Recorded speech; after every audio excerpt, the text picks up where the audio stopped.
Welcome to We Need to Talk with Harry and Sade. Ooh, yeah. Time to let the real soak in. Yeah, we need to talk. We need to talk. All right. Welcome in. Thank you for tuning in. Episode 6 in the building. Episode 6, y'all, with We Need to Talk with Harry and Sade. So glad you guys are checking in with us. Man, we have an episode for you guys today, man. Yes. I think for the first 5 episodes, we're really touching on the subjects on how to create a healthy relationship. Yes. Right? Not a perfect one, but a healthy one. Which hopefully has helped couples out there, right? Yeah. Help understand different scenarios. We went through a lot. So if you haven't checked out those videos or listened to those podcasts, where we're pretty much everywhere right now. Yes. Go ahead and check it out, download it. But to jump into episode 6, we want to kind of talk about parenting, right? Yep. Raising kids. Yeah. All right. We have 4 of them. You know what I mean? My bonus kid. Whatever. So what? Ladies always feel that one. Ain't can't do nothing about it, but just love it. All right, but we want to go ahead and talk about kids, but not just the sense of our kids, but Black kids, raising Black kids in this country is very scary right now. Yeah. There's a lot of things going on that's been going on. Yes. But I really feel that it's time to kind of open up, right? And let's ask this question. Okay. Right? What are you actually afraid of? Not what you say. What is your brain really running on? Right. Gotcha. And then the question I wanted to discuss with you guys is, well, it's a question and a statement, right? Based off what Harry said, because most of the fear you feel right now is not about what is happening in your moment. It is about what happened to you before, what happened to the people who raised you, and what happened to the people who raised them. In other words, guys, generational cycles of fear, embedded fear, right? Right. Okay. Everything always continues in this world, but one thing we know for sure is understanding how to be parents, right? Yes. So I'm glad we're going to be able to touch on this subject today. But obviously, being parents, we have 4 kids. Man, what's up with the check-in, man? What's going on? Weekly check-in. Harry had a heart attack as well as me. I had a heart attack. I'm not here right now. You are looking at a AI image. Yeah. Took Princess Naya out to drive. Okay, first of all, let's get into it just for a moment. She's not a driver. She says she doesn't want to drive. She is a Lyft type, Uber type of girl. She's like, I desire to drive. I don't like to drive. Okay, fear, right? She thinks about fear ahead of her time, not in that moment. Correct. Tell him. You tell him. Because all right, so I'm the one that normally is the passenger. Okay. Yeah. This particular moment was yesterday, but obviously, if you're listening to it later, it happened. Okay, my wife went in the back seat, and my daughter, we decided to drive to Yoga Land. Yeah. Okay, really right down the street. Great practice. We got stop signs, we got red lights, we got right turns, we got left signals being used. So it's a nice little short run just to kind of get her feet wet and understand how to drive.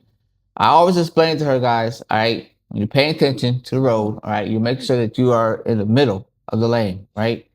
The middle of the lane, okay? So, upon her taking that information and doing whatever she does with it in her head, we get in, we're driving, everything seems fine. A little hard steps on the brake, kind of skirt out across the stop sign. I'm like, yo, slow down. Yeah. But for some reason, as she's driving, okay, picture this, y'all. There's a pickup truck, several cars on the right side of the road. Yeah. There's a pickup truck that's ahead. For some reason, my side seemed to have been lining up little by little and closer to the back of that damn pickup truck. I promise you, if there was brakes on my side of the passenger seat, I would have pressed it. Because I pressed as hard as I can onto that floor. Because I only braced myself for what's going to be a fat bill. Yeah. Because this girl about to hit this truck. Yes. And I had to tell her, baby, you got to get over. You got to get over. His tone went from, you got to get over. You got to get over. You got to get over. You got to die. I'm talking about within an inch away from smacking his My soul left my body. You guys, backstory, everybody knows I was in a car accident in 2023. So I'm already traumatized. Like, it's done. It's a done deal for me. Harry hates driving with me. I'm constantly pressing the false brakes there. And both of our souls left our body. But enough for that. That's our update that happened just yesterday. Correct. Moving on. I'll just keep it quick with all of our other kids. They are just... But that's the fear. That's the fear she feels, right? Yeah. And that's the fear in that moment. And I may have embedded that a little bit. I may have transpired that little bit of that fear within her. And that's probably why she doesn't want to drive, because she probably seen what I went through within my accident, which is exactly what we're touching on. So that actually... sorry. Yeah. We had already had an episode with her about, 2 years ago? Yeah. And... Oh, yeah. She crashed. Not crashed, but she hit the side of a car. Yeah, took the mirror off. She feels that her middle is her own body. Are you talking about when we lived in Rancho, right? Yes. That's a whole other story. Girl jacked our car. It was with her siblings, told them to shut the hell up, but made sure they were safe. She said, put your seatbelt on. Told them to get your ass in the car, put your seatbelt on. I'm telling you. It took a little bit for Eden and HJ to tell us exactly what happened, but stole our car, crashed into a car. Luckily, our neighbor just allowed us to pay for the mirror. We didn't have to go through insurance or any of that, but I was reliving it. All over with again. Me in the car now. Yeah. It wasn't about picturing it. Right. I was going to be in the picture. So, look, I'm glad that worked out. We made it to Yoga Land, y'all. I drove back home. Absolutely, you did. I did. Well, that leads us to our next point. How fear gets wired in, babe. Hit it. How fear what? How fear gets wired in. That's what we're hitting. We're hitting the framework of this. Okay, so we're hitting the framework. All right. So let me ask you. Go ahead. The brain is a prediction machine, right? It is. Its whole job is to protect you by figuring out what comes next based on everything that's already happened to you. Correct. Okay. The more times it has predicted a certain danger, the faster and more automatically it does it. That is not a flaw. That's the survival of our brain. Correct. Okay. Now, the problem starts when your brain is scanning for a threat that is not actually in the room right now. Right. Creating anxiety, imaginary worst case scenarios. Correct. And fear about things that have not even happened yet. No, for real. Yeah. Damn. I mean, literally, like I said, we just did that yesterday. It didn't even happen, but... It happened. I'm sorry. It happened. I have to pay a bill. That's what I'm preparing to fix a car. I feel you, bro. I feel you. In psychology, this is called hypervigilance, guys. So, and by the way, I know you're like, where is all this coming from? This is kind of like, when we're doing our prep work, me and Harry kind of like to just dive into certain things. And when we pick our topics, like I love to be intentional with our topics. So we kind of just dive in and just kind of research things. But yeah, hypervigilance, right? And the people who carry it the most are the ones who grew up in environments where the threat was real, where chaos was normal. Yep. Where fear was how adults controlled situations. Correct. And over time, you stop feeling anxious and start being anxious. Yeah. Right? It stops being something you feel. It starts being something you believe you are. So what do you have to say about all that?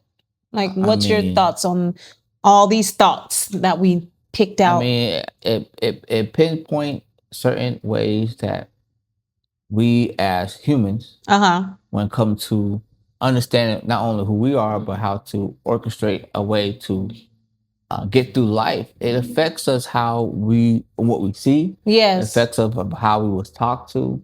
Right. Some of us is able to break that generational curse. Some of us is able to actually create better for themselves, but then there's a higher percentage of individuals that really never get a chance to break it. And they sustain the same level of wherever their parents put them at. Right. And never see themselves being nothing more than just simple, average. Chaos, right? chaos. All right. So let's jump into the next one, right? So now me and Harry, as you guys have been following us, we always like to apply this to our 20 years. So let's go ahead and jump into that part of it. Apply it personally. Yes. All right. We're going to tap in with some questions that hopefully with our experience, you guys could learn and gain knowledge as well too. Yes. Yeah. So first question, babe, hit it. Okay. Have you ever found yourself in an argument with me, but it traced back to a fear from this relationship? Before this relationship. Or I'm sorry, yes, before this relationship. Oh man. That's a really good one. I think that I felt that there was a lot of fear from when I was a childhood and my parents was divorced. I got a divorce. And I guess the scary part was not knowing the why. Right. You know, trying to understand when you're a kid at a young age. Navigating that, yeah. I knew that from the experience of just living with my mom by herself, like it was something that was different. I went from a dad always being there, right, living with as a family, to not anymore. So I fear that would be something that could happen with us at times when we got into situations, when we got into our discussions, our arguments, may I say, right, that man, like I don't want that to be something that happened to me. Valid. To us. Very valid, yeah. I think that's a valid feeling. And I think a lot of teenagers like yourself have dealt with that. Yeah. Yeah, for sure. All right, babe. Question 2.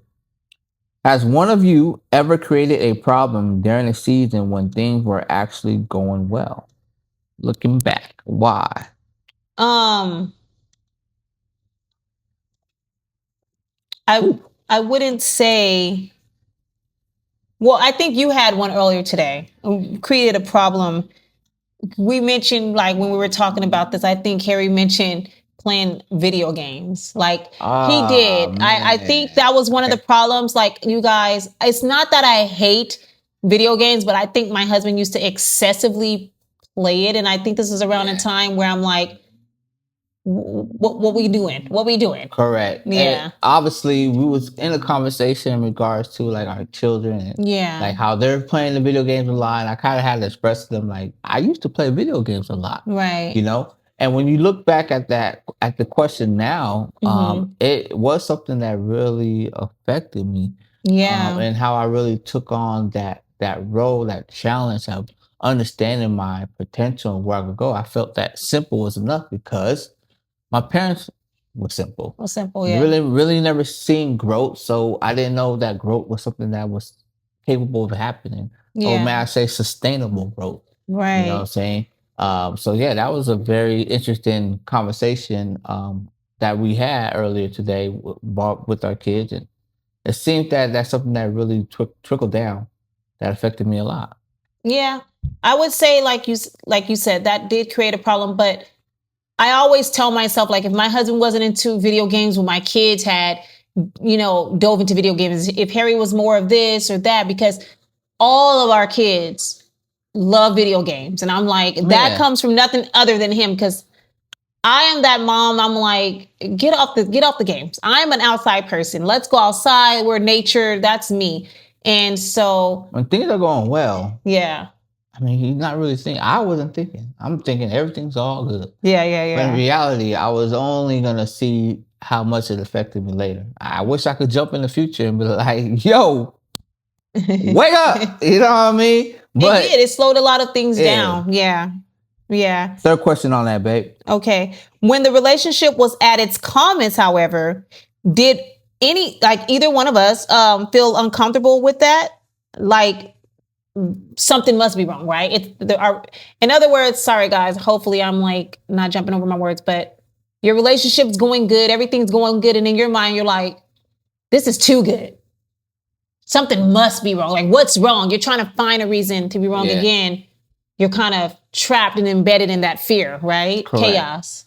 I think I could draw back to like our first year of marriage, right? Okay. Very young, as you know, being a couple, right? Just having our first kid. I'm working my first 40-hour job, and it's like I felt that everything at that moment was kind of like it was going really smooth. Like Okay. it was like, but I had to kind of like question, like, wait, like is she gonna be with me forever? Like, is she gonna Right. leave me? Now, was Like, that based on still the divorce sense of it, or just based on like some of the yeah, arguments we would have, or you never know how long a relationship could Can last when last. you never really been. Whoever yeah, says that, hey, I did a 20-year relationship, I'm ready to do it again, right?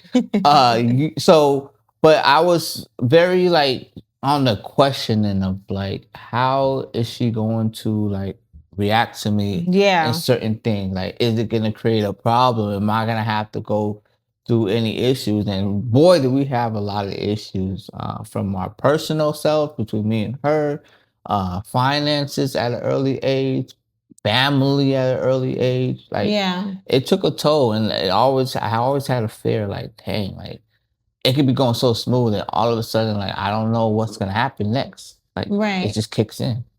Yeah, we had a few of those moments. I will tell you, first year was God. It was hell and high water, for sure. Mm. And I remember being at our calmest, but I forget something came up and we got into like a heated argument. And I remember you told me, you were like, I love you, but I'm not in love with you. And Yeah. at this moment, I think we're like already married. We're married. We got a kid. baby. And I'm like, what the do you mean? Are you like, what? Man.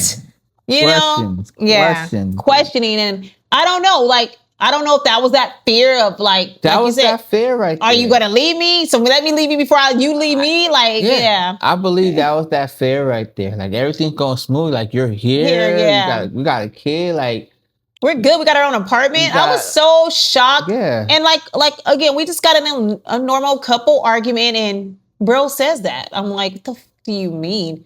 Not me just having your baby like a few months ago, and you saying some crazy stuff like that. Like, man, I'm telling y'all, life gets hard sometimes. Right? Even in the calmest moments, In the guys. So calmest don't moments, look bro. for something to be wrong, Please. because you'll find it. Yeah. Right? But we're trying to help break that. Okay, we're trying to help break that, guys. Now, Okay. third question: when the relationship was, oh wait, I'm sorry. How much of the anxiety you brought into this marriage came from the house you grew up in? Oh, for sure, a lot. I mean, just as you were feeling that the pressure of, are we going to be together? Is our marriage going to work? I felt that, being raised by a single mom, when those kind of things happen between us, am I going to be a single mom? Am I going to have to do this by myself? Am I going to have to co-parent? Yeah. It was tough, and there was a lot of high anxiety. I mean, I'm still at the time 18. I wouldn't have been 19 until the month after I had Anaya. So moving in with this man, not really knowing this man, having a newborn, that of course there's a lot of anxiety. And I did bring that based on the home that I was brought up in. Yeah. Yeah, for sure. It's so much that goes on when you are running into that situation and you don't know how to handle it. Yeah. And I think that's why couples end up in situations that becomes even worse than what it is, because you don't know how to handle it. You have a lot of things that's going on in your mind. You have a lot of anxiety.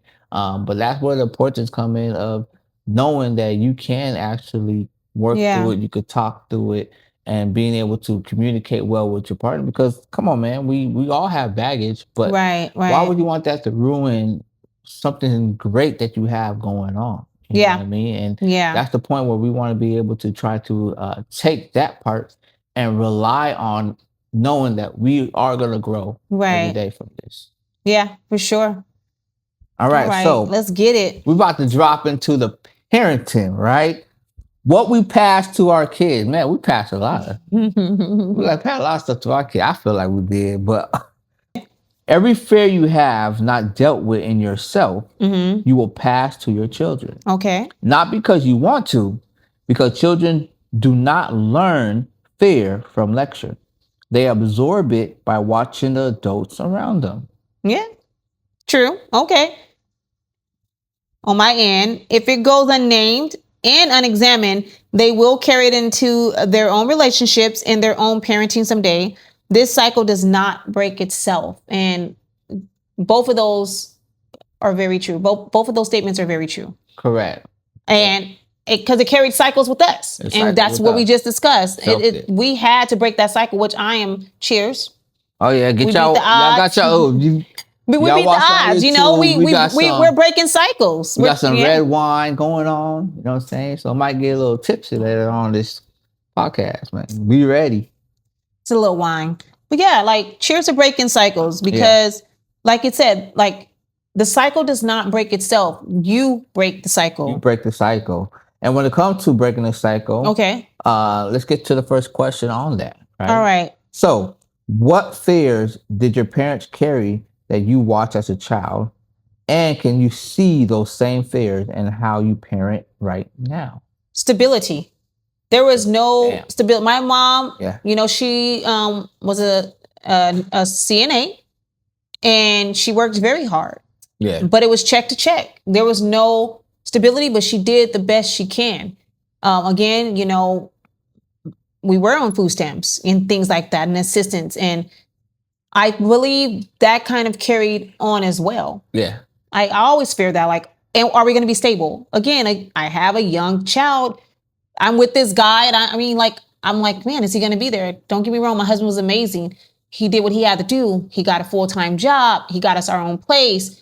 But the thing is, again, we could be a statistic. Yeah. You know? Absolutely. Yeah. And yeah, I think that I watched my parents kind of battle through the back and forth of just life, just kind of keep lights on, roof over their head. Right. Really, like I said, not seeing that sustainable consistency of growth and knowing that could be something that's possible. So all I thought was, let me get a 40-hour job. Let me try to make sure I put a roof over my kid's head, and let me that was the level. Like I didn't think nowhere beyond that other than just one set of rules. Yeah. Take care of your family by just having a job, roof over your head, and food on the table. Yeah. Likewise. I mean, we really didn't have a plan. We kind of winged it. Yeah. School was not in my thought process at all. I think prior to meeting Harry, I was going to what was it? Crafton Hills College. Yeah. I did have dreams to become a pediatrician. So, I mean, obviously once I got pregnant, that kind of stopped, but that was a cycle, right? Yeah. Because who said that I had to stop? That dream could have kept going. Correct. You know, but yeah. All right, let's hop in that second question. Tie this in, baby. All right. What is the difference between giving your child a warning and giving your child a weapon when it comes to how you talk about this world we're in?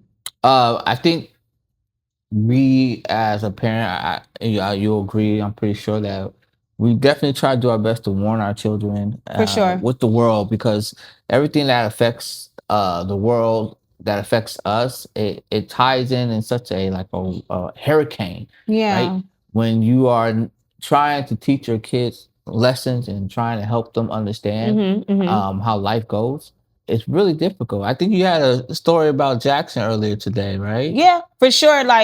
So baby Jackson has discovered Minecraft on his iPad, and he's also discovered the mic where he can talk and do the little chatting. And of course, 7-year-olds at that time, at this age, they just ramble. So I'm just listening to him, and he's like, yeah, I'm chatting with my friends. And I'm like, wait, what friends? Because again, guys, I'm a fearful mom. I don't like the internet. I don't like chatting. I think it's dangerous. It's the devil. But anyway, I'm like, who are you chatting with? He goes, they're my friends. I go, but how do you know? Like, you don't know these people. You don't know their age. Mm-hmm. And he's like, but mom, they are kids. They say kid stuff.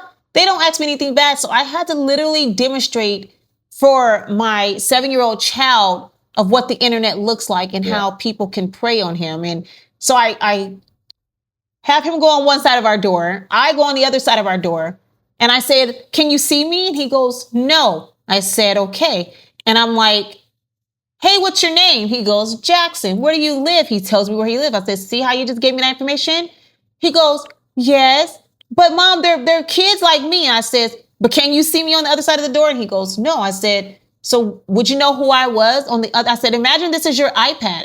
Can you see me? He goes, no. I go, imagine that person. It could be a person just like me, an adult, acting like a kid. Yeah. So that's how I kind of had to break it down. And that was like a warning and a weapon, because a weapon for me can be knowledge. Yeah. Right. When I give my kids, weapons, that's the weapon I give them is knowledge. You got to be able to think. You got to be able to understand. And you got to be able to be on alert. Yep. You know what I'm saying? That's how it is, baby. Yeah. So that would be my take on that. But babe, this is a good one. And I already know I'm hands down guilty. Have we ever scared our kids into being compliant for us instead of explaining why? And what did that teach them about fear? Absolutely. Man, we sure did. And what did it teach them about fear? Fear us. We are to be feared. Right? They don't, and they still don't fear us. They don't fear us. We literally sometimes are jokes to these kids. These kids are built different. They're not like us, y'all. They're not like us. I really feel that depending on the kid, it could go different ways for individually for each kid, right? Correct. If you have more than one, right? Yeah. But ultimately, like I think that for example, the best way I can explain it is our daughters. Our daughters, when it comes to being trying to put that on them, they really take that and use the sense of their own defense and try to make their situation not be the wrong. Because that's what we're trying to do. We're trying to correct them. Yeah. Right? We're not trying to do anything else but constructive criticism. Let them know what's going on. Yeah. And what happens is that when they continue to do that, all they continue to build is the fear of knowing they can't get it done. They don't get it done right. Yeah. It always has to be perfect. Yeah. When in reality, it doesn't. So when we are in a communication to talk to them, we're like, hey, like you're yelling, they're trying to get the point across. We're like, well, okay, but you could never say sorry and they're like, well, fine, well, I'm sorry. And it's like, it doesn't matter now that you're saying sorry. Yeah. It's like, well, see, it never matters if I say sorry. It doesn't matter when I say sorry. It's like, well, you're missing the point. Yeah. You know, and they carry that. So I think that with our daughters, they really create that scenario for themselves in their head. And that fear ties into how they cannot do it right. Yeah, yeah. And it affects them. And on the flip side of that, especially with my 20-year-old, the more I tell her things and try to give her those weapons, the more she's more curious about certain things. And that's led her to, certain things. But I think as she gets older, she's starting to see, okay, that's what they're talking about. Yep. They're not over exaggerating their fear for things, but they're also trying to protect me. Correct. I most definitely have used that tactic. I don't so much more now. Again, you heard me explain about Jackson. I try to do things in that way and demonstrate, which brings us to our next point about the different ages, right? The different stages and how we have to communicate with the 20-year-old versus the 7-year-old. 7-year-old, I have to literally get props and stuff and demonstration. And he's like, okay, I can get that, Mom, because I didn't see you. So giving him a visual more and made him understand why I have that fear and why, I want him to be able to use those tools that I'm giving him. Yep. Eden and HJ, on the other hand, they're still learning. Our communication with them looks a lot different. Naya, we just give it to her raw because she's at an age, it's like, hey, I could tell you, I could lead the horse to the water, but I can't make you drink it, sis. Yeah. So you pick your battles, and you want to hit the wall? You got to hit the wall. I'm going to do my best to protect you from doing so, but I cannot hold your hand like that no more. I'm still your mom. Yeah. I'm still here for your advice. I'm still here to guide you. I'm always going to be able to guide you, but you got to be willing to accept that guidance too. So she's at that age where she's like, I'm grown. I'm not. I want to be grown. I'm not. Yeah. Can you hold my hand? But don't hold my hand. Go back there, but not. I'm here. I'm not. So, yeah. Every time, man. And that's what it comes down with, Anaya. Yeah. So now for our last question. Okay. On parenting and fear. Yes. What is the fear message you most want your children to walk away from this home with? To tackle fear.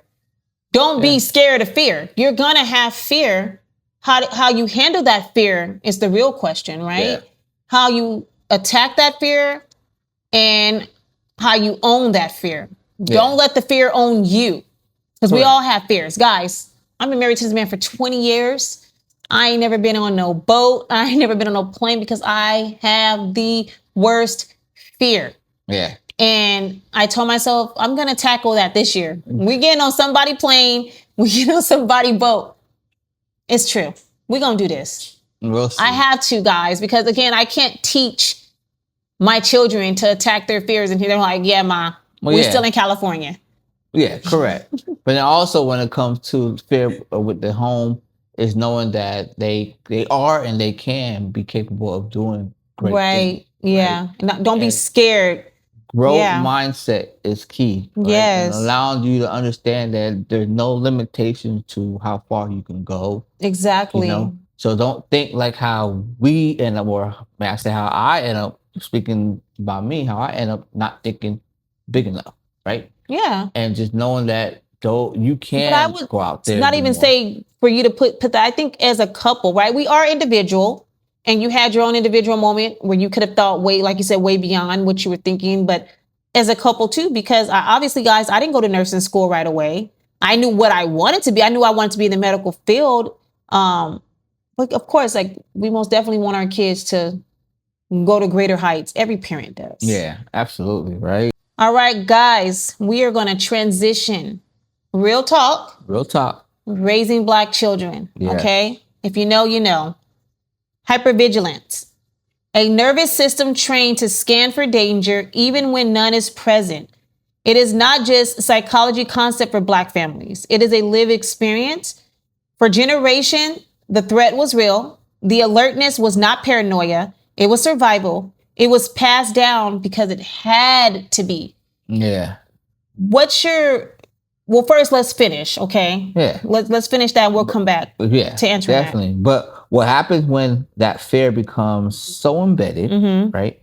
In Black families who carry the trauma and in communities that have inherited the fear of Blackness, right? Okay. That it runs completely on autopilot. Yes. That it starts creating danger where there is none.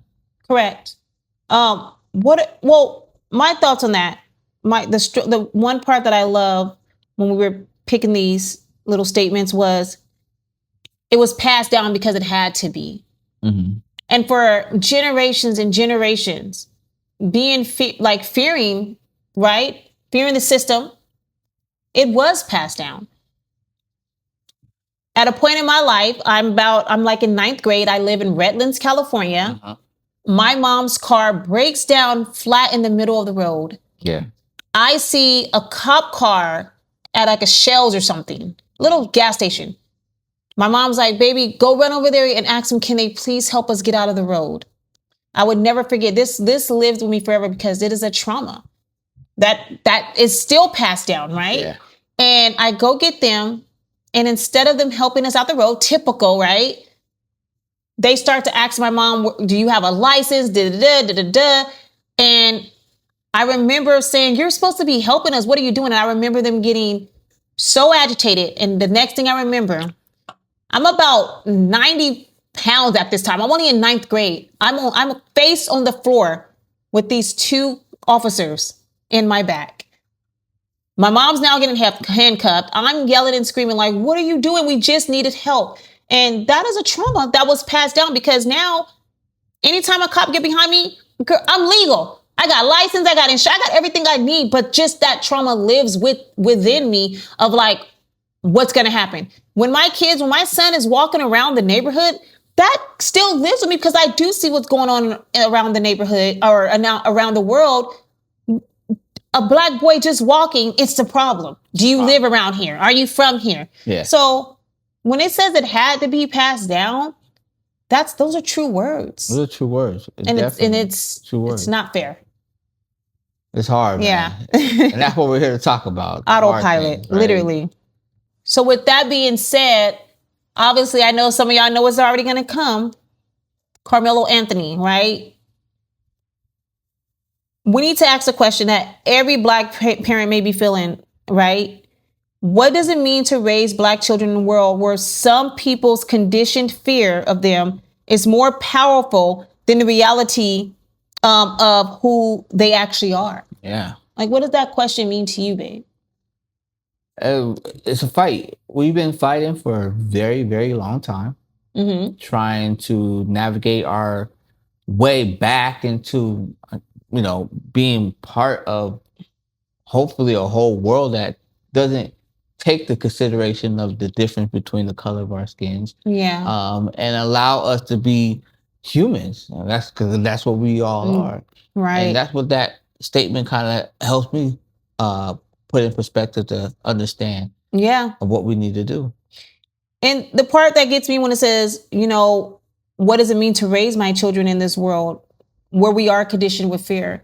It's hard because sometimes my kids just want to be kids. And sometimes I'm like, I have to literally tell my kids sometimes, you're not them. You can't act a certain way. You can't do certain things because of what we look like. And that is something that I still face to this day, even in like the nursing world. You understand what I'm saying? And I know a lot of Black nurses will understand that I'm not going to get looked at the same as my peers. Yeah. You know what I'm saying? So that has conditioned me in a way that does spill over to my children, because now I have to teach my kids, you can't do this or you can't do that, because it won't come out. The outcome won't be the same for you. It won't be. Different. And again, even when HJ was in elementary, got in his first altercation because a boy was talking about his dreads. Crazy, bro. Anybody who knows my son, he is not confrontational.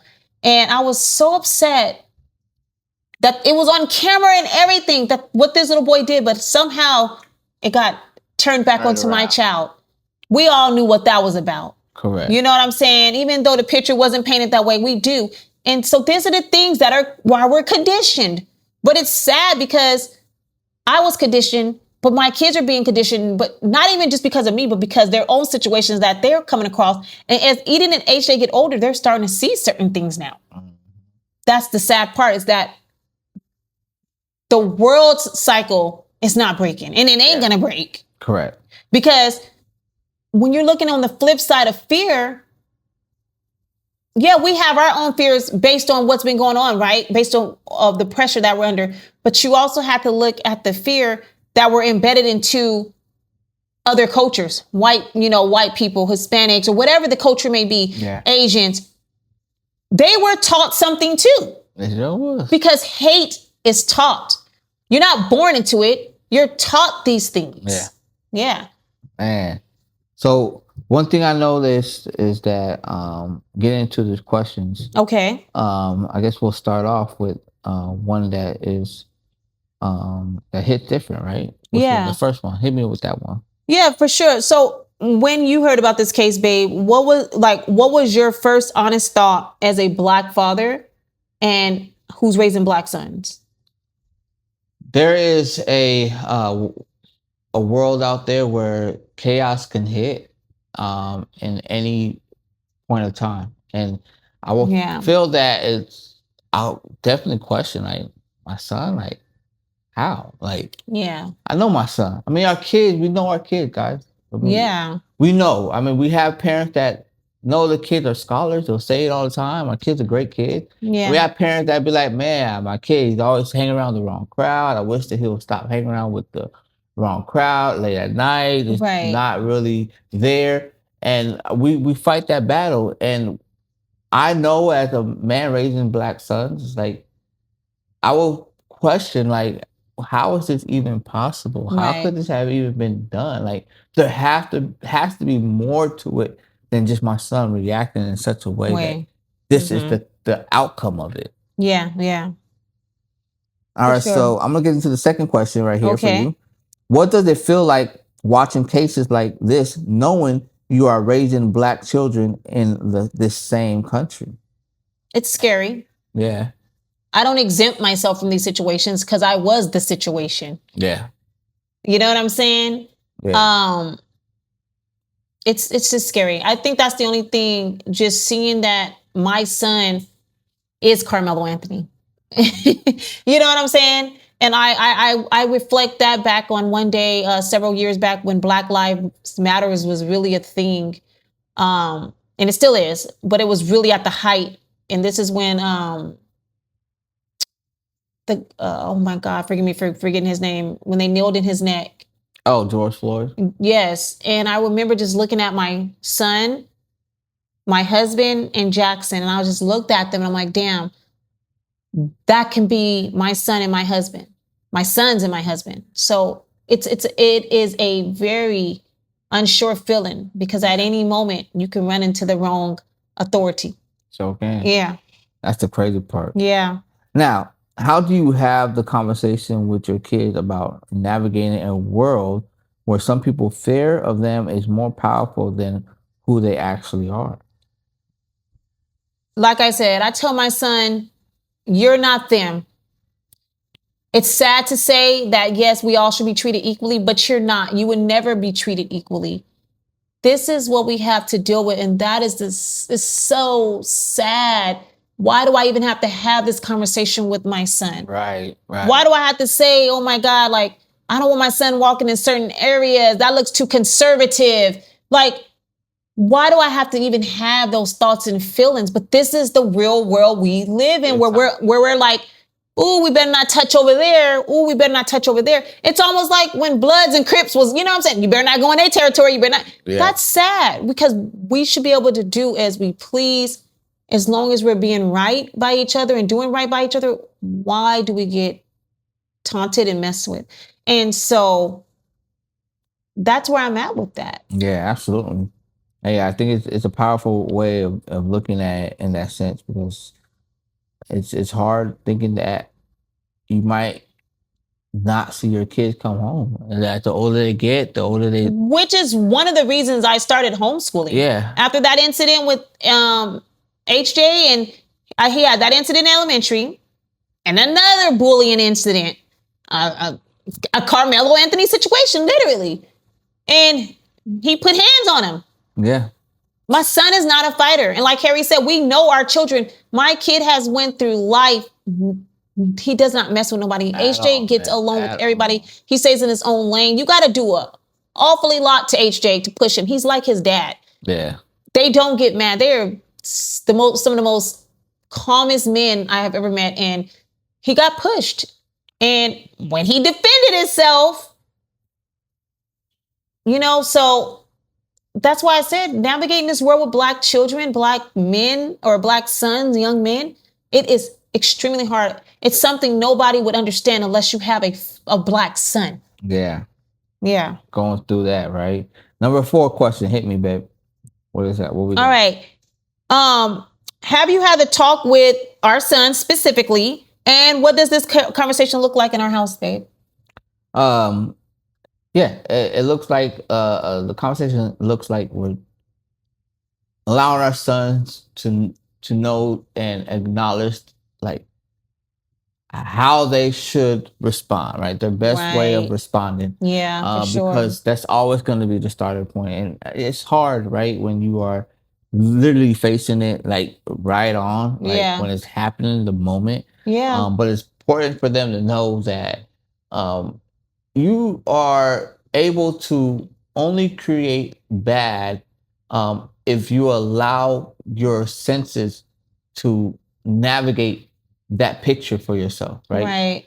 If you don't ever put yourself in a position that puts you in a bad position, then you might be able to make your way out of it, not feeling extremely affected by it to where it puts you in a negative stance as far as life, personal, yourself, where you're going, thinking that nothing's not fair. I mean, we are in a battle, a war, and we just have to continue to be prepared to fight, but fight mentally and not physically and not emotionally. Right.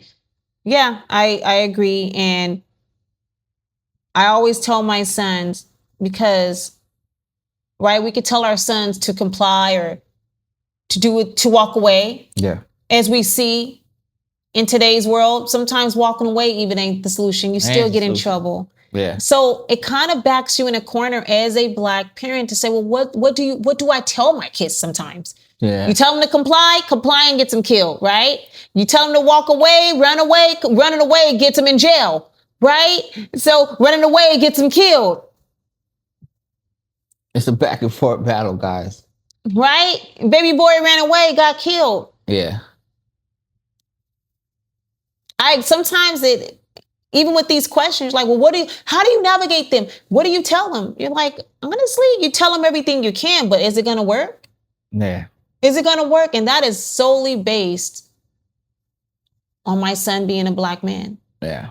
And regardless of if people want to look at it from that point of view, it's the facts. It's the truth. And only a educated person will start to learn the truth and see the truth and try to teach their home differently, right? Yeah, it's the truth. Yeah. Man. We're dealing with it, and we always been dealing with it for a long time. All right, babe. So how are we raising our children to be aware of the reality without making them live in constant fear? And how do we give them truth without giving them trauma? Obviously, we are in a position where we were able to homeschool. So, like you said, that's helped a lot. That's helped a lot. But also, letting them know. Like, I think we have the conversation with our kids, especially when they're asking as they get older in grades. Like, are we gonna go back to school, or are we gonna go? My daughter definitely eating. She wants to go back to school. My son's like, I ain't trying to go. But he doesn't care. So I had to let her know, like, baby girl, like, you gotta understand, like, you are a Black female, okay? Yeah. And the only reason, like, you're not in school is to help you not have to worry about being in and gaining trauma from it, right? Yeah. And I had to explain her in this way. Like, and not even from racism trauma. Not racism. Just identity trauma, because we've seen our 20-year-old go through this. Yeah. We've seen Anaya deal with racism trauma, identity trauma. We've seen a transition from Anaya that we did not like at all. Yeah, at all. And I had to remind my 13-year-old, soon to be 13-year-old, right? I had to tell, like, you gotta understand, when you was in kindergarten, okay? Yes. I used to watch you playing outside, like, like any other parent that show up early, pick up their kid. Yep. I used to be able to catch her playing outside. And majority of the time, she always was playing by herself. Yep. And every time she tried to play with other girls, they would just run away. Because she didn't look like them. Because she was Black. And I had to let her know, you dealt with that in kindergarten. Yeah. So how you think that the effect of what it's going to be now that you're older, going to 8th grade, into 9th grade, in the future years, like, how you think that trauma is going to change for you? Right. Because if it was already there when you was in kindergarten, what make you think it's not going to be there now that you're in 8th grade? Yeah, and that actually brings me to a story, guys, just to give you logics of this situation when she was in kindergarten. We went on a little field trip to the theater right here in Rancho, and they were of Filipino or Asian culture, and I would never forget. It hurt my heart because, again, they're in kindergarten. These things are taught. These little girls were taught this, and I would never forget. We're sitting, and they said, "Don't sit by her. She doesn't look like us." They literally said that. She's not one of us. Right. Me as mommy bear kicked in. I didn't say nothing rude, but I looked at them and I said, is that nice? Does somebody have to look like you for you to be nice to them? And I was just like, how do you think her feelings feel right now? My daughter's face dropped because of that. And I just remember, this is something that's taught to a 5-year-old, 4-year-olds. Don't talk to somebody because they don't look like you. Yeah. Don't talk to somebody because they don't speak the same language as you. You got to fear them. They steal or they this. That is crazy. One thing in our home, we don't teach hate. Our kids love everybody. They will look at everybody equally. Now, we're going to let them know about real world issues because that's it. We have to. Yeah. But one thing I teach my kids is that there are good people in the world. Yeah. There are people in the world. And going back to Anaya really quick, Anaya used to despise herself. She did it at one point because girls talked about her natural hair. Girls that didn't look like her. Why does your hair look like that? Why are you wearing that? Anaya literally was traumatized and changed her whole image based on what these girls that didn't look like her. And then fast forward, here you got all these females trying to tan the skin as dark as hers. After calling her, you're dark, you're this, but now you want to be as dark as my baby. Right. You want your lips to be as big as my baby. Right. And I had to tell her one day, I said, You got all these girls trying to talk about you, but you got celebrities paying millions of dollars to try to get the body that you have, the lips that you have, the shape that you have. Remember that you're special and everything about you is naturally and beautifully made. There it is, man. Those are the, yeah. And this is the things or the points of raising Black children. This is the talks we have to have with our kids every day. Correct. That they're beautiful. Right. You know, people are paying millions to be tanned like you. Correct. And that's just a continuing conversation itself alone.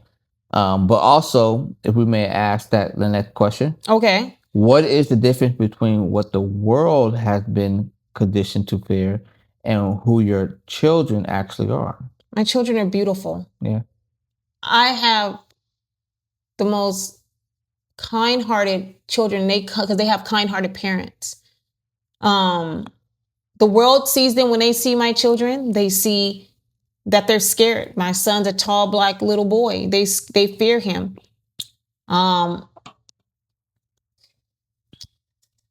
I'm sure once he gets older and you know, in sports and stuff like that, girls might see him as an obsession. That's, you know, don't even let me hit on that. Damn. Girls of other cultures tend to look at our young Black men as obsessions, a trend. And that's what the world sees my kids as trends, right? Appropriation. What can I get off of them? My kids are beautiful. Yeah. They're loving. They're kind. And it's so sad that the world does see them as like you said, not human, as they're bad, they're this, they're ghetto. Yeah. They're uneducated. My kids are some of the most educated kids in the world. That's right. They are. And one thing we know is that with our kids is it's a pleasure to be parent to them. Yeah. But also trying to tie in how it all connects, right? How does all connect as far as parenting them? How it all connects. Yeah. Right. And whether we are talking about a marriage, a family, a community, or a country, the pattern is the same. When fear becomes so automatic, so deeply wired and normalized, people stop questioning it. Yeah. They just act on it. And that is when it becomes the most dangerous. And that's why it is dangerous. Yeah.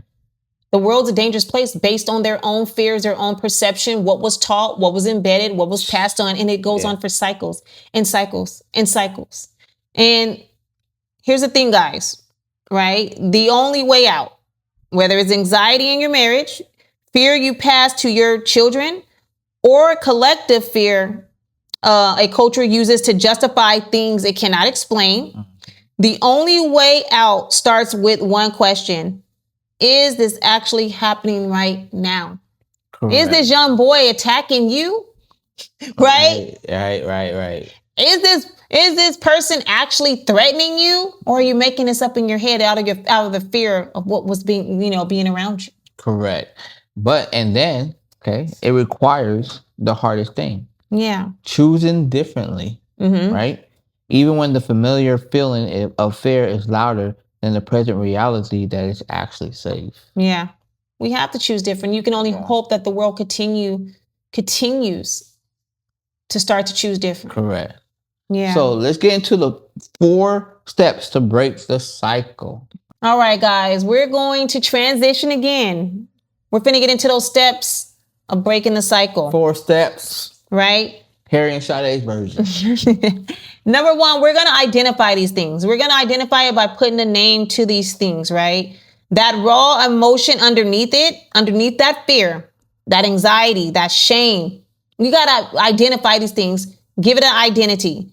Because once we can see it, it's no longer inside of you, right? You're no longer inside of it. You're no longer bound and trapped to it. All right, baby, hit him with number 2. Now, is this happening right now? You need to ask yourself this, okay? Because most of the time, the answer is most likely no. It's no, yeah. Okay? It's all in your head, guys. Understand that. Yeah. Right? Your body is always in the present. Like, you can feel it right now. You can feel your fingertips. You can feel your left foot touching the ground right now. Yeah. You can sense the wind hitting your face, right? Right. Your mind is almost always somewhere else. So bring them back together. So you got to ask yourself that question, right? One of the most important takes, and somebody had mentioned this, is he said, when you're thinking about a problem that you're having,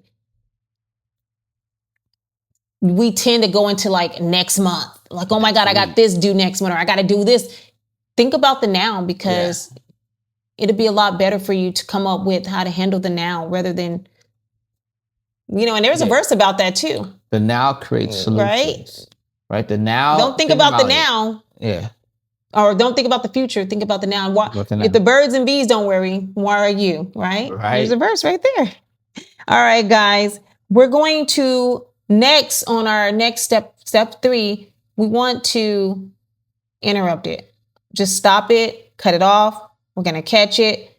We're going to stop it. We're not going to imagine anything. We're not going to argue. We're not going to say, what's the worst case scenario? We're just going to, we need to cut it. Cut it. Cut it on out. Cut it on out, man. You need to just observe that, guys. Observe those patterns, and you need to cut it. Right. Now, of course, step 4. Yes. Okay. If you grew up in chaos, calm will feel strange. All right. I think that you will find that to be something that's just not normal when things are calm. Yeah. Okay?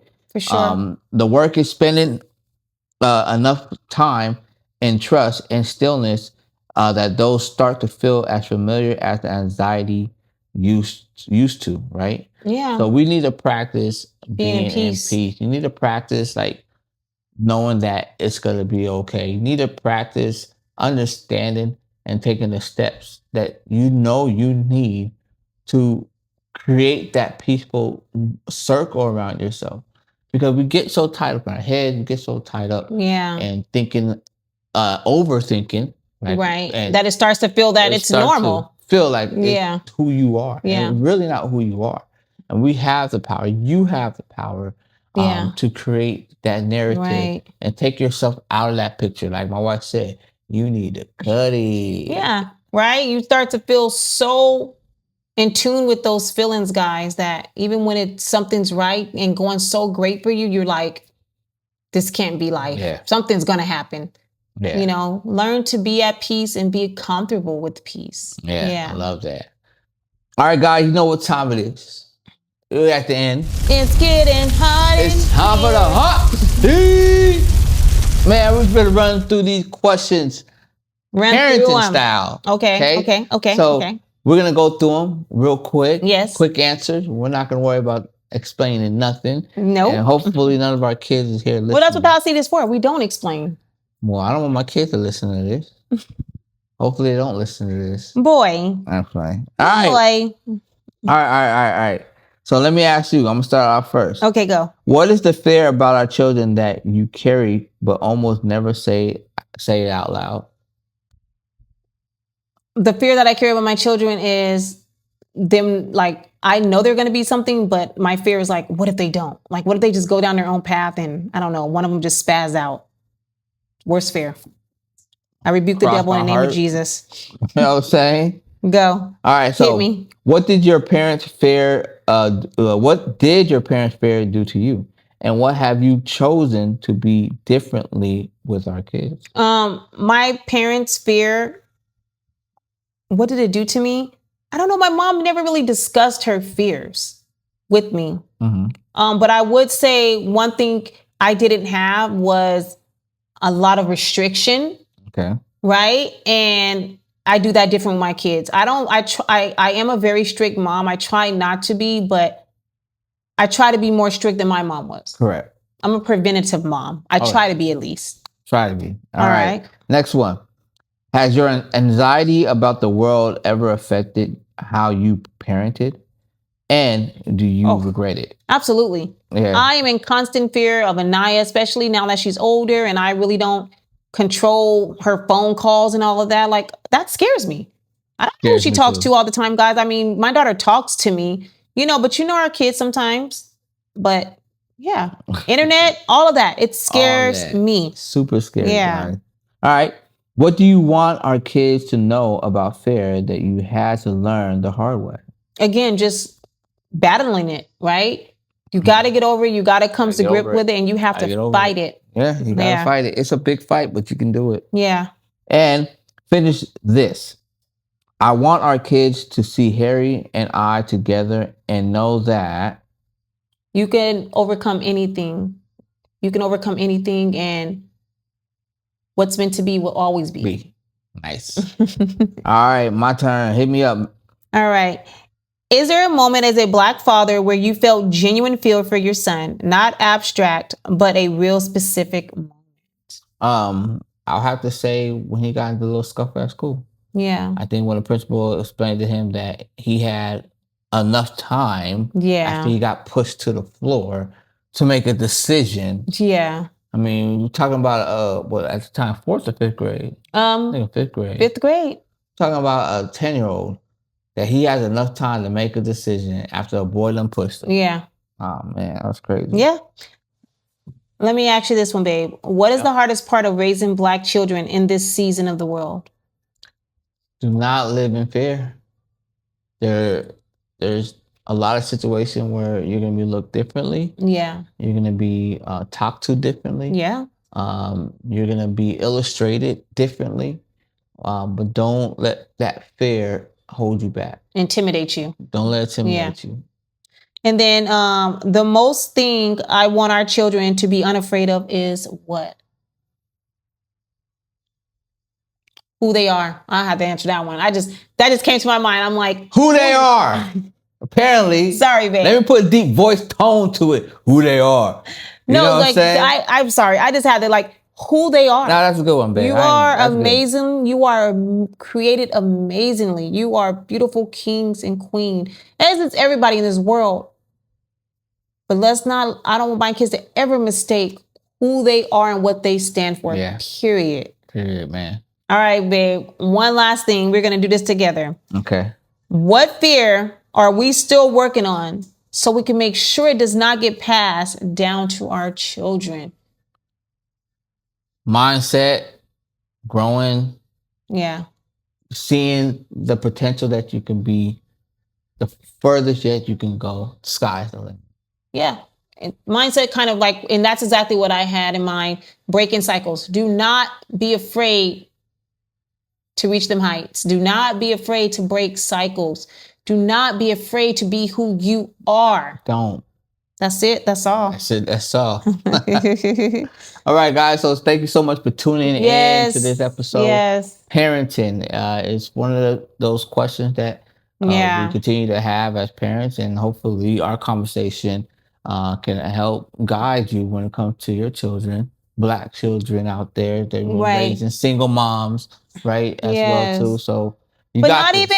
I feel like some people might sway this episode as Black children this, Black children that. I really hope this episode, if other races are watching, that you can really see inside of a home where people have to deal, where we're having to deal with these, where I've dealt with it, right? And you can see a cycle that continues in our school systems, in the homes. And I hope this speaks to you, and I hope the world becomes more educated as they are. Yeah. I love when I see other cultures and races really advocating and stepping up and, being those good people. So don't get it twisted. Like I said, I always teach my family.